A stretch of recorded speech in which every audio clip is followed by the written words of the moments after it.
I believe that torture is unacceptable and can never be justified. Torture is one of the most horrific kinds of human brutality, with both physical and psychological effects. It has been practiced for thousands of years and may still be found in many parts of the world. Torture, as well as cruel, inhuman, or degrading treatment, is unacceptable at any time. Even though torture is legally prohibited and unlawful, several nations and armed groups continue to practice it and use it. In truth, many nations have failed to outlaw torture and other types of ill treatment under their domestic law. And they continue to break international law by using numerous torture methods. So torture, in definition, is the act of inflicting severe pain or suffering on someone as a punishment or to compel them to say something or do something. There are three types of forms of torture. Sexual torture.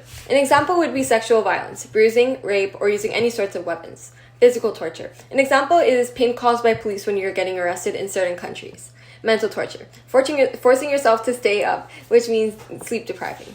Now that we have a better idea of what torture is, let's start by getting an insight on how many of you believe that torture can be justified and how many of you believe that torture cannot be justified. Torture can be justified. So the scenario I will be presenting to you guys is called the ticking bomb. And although this scenario is not realistic, it really does get you thinking that if torture is acceptable in situations like these. So basically, a terrorist group states that it has concealed a nuclear bomb in London, and the authorities have captured the group leader. He tells us that he knows where the bomb is, but he's not going to tell us and refuses to tell us where it's located. And torture is guaranteed to produce the information needed to ensure the authorities find out and make sure everyone's safe. Find out where the bomb is placed. So do you think it's ethically acceptable for you to have him or his family tortured to find out where the bomb is to save thousands of lives? Or do you think it's unethical to torture him no matter how many die as a result? I think it's ethical for someone to torture another for information. So before I switch to the following example, I would like to state my opinion on this example. And I personally think that it's unethical to torture the terrorists the same way it's unethical to let your moral principles condemn thousands of others to an unavoidable death. So in this case, in my opinion, there's no ethically acceptable course of action because whatever you do in this situation is going to be morally wrong. It is understandable for the instigators to torture the terrorists to save lives, but it is still wrong. I believe that sometimes an ethically wrong act can be forgiven. Also, just a little disclaimer, that it is essential to understand that my opinion does not justify the decision to torture. So, nor does it argue that we are justified in choosing the least bad option. It should just be looked at differently, like for instance, torturing a terrorist is unethical, but in these circumstances, it's the right thing to do. Humans can be tortured, however, animals can also be tortured sexually, mentally, and physically. For instance, some humans put their pets on chains and leave them in chains for hours. Life on a chain is no life at all. It's basically torture and it cannot be justified. In my own opinion, it isn't justified because if you're adopting a pet but don't want it inside your house, then why adopt it in the first place? After all, pets like dogs are babies who never grow up. If you have an actual kid, you wouldn't actually just put them on a leash. Like you put your kid on a leash for 24 hours and keep them in your backyard because you're afraid they would make your house messy. You know, like it just doesn't make sense. You would actually play with your kid, give them attention, feed them, and check in on them. Keeping your pet chained for a long time can cause them to be unhappy, anxious, and cause them to become very aggressive. This could cause a long-term effect on their physical and psychological well-being. Many philosophers have opinions on my topic, and some agree that torture can be justified, whereas some agree that torture cannot be justified. For example, Kant believes that torture cannot be justified, and he has two rules. So the first rule is, act as though the maxim of your action were by your will to become a universal law of nature. And the second rule is, act so that you treat humanity, whether in your own person or in that of another, always as an end and never as means only.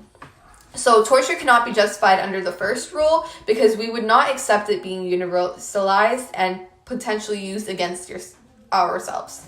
Torture, according to the second rule, is evil, since torturing someone for information is simply using them as means to an end. As a result of Kant's reasoning, torture cannot be justified under any circumstances. At the beginning of this presentation, I asked if torture can be justified or not, and after listening to all of those responses, I have a question for everyone.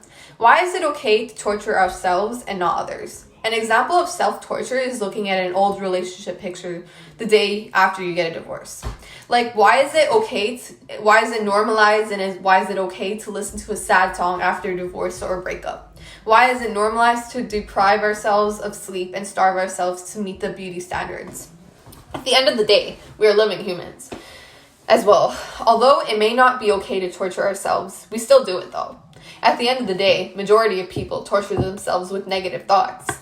So why is it okay to torture ourselves? It's not okay to torture ourselves, but I think we do it as a form of punishment or out of guilt. We put ourselves down the way we believe others put us down. Leading me to my next point, some philosophers believe torture can be justified. An English philosopher, Jeremy Bentham, believed that no action is essentially wicked since morality is determined by the outcome of acts. To decide on the best course of action, the good of protecting innocent people must be balanced against the bad of torturing the suspect. So this approach of moral evaluation is known as the principle of utility, according to Bentham. So this technique has many advantages, but it also raises difficult considerations such as whether torture is still the lesser of two evils if it only saves one life. Is it ethically okay to torture a person's child in order to get a confession? Is it ethically okay to torture 89 individuals in order to save 100 individuals? In Bentham's principle, this kind of reasoning may excuse severe inhumanity as long as it is weighed against the lesser of two evils. Just to give a quick debrief of what we learned today, torture is to inflict severe pain or suffering on someone to abuse or mistreat an individual. We covered torture within society with the ticking bomb scenario, torture within animal, and self-torture. Thank you for listening to my presentation, and I hope you were all able to learn something new and see torture from some different perspectives.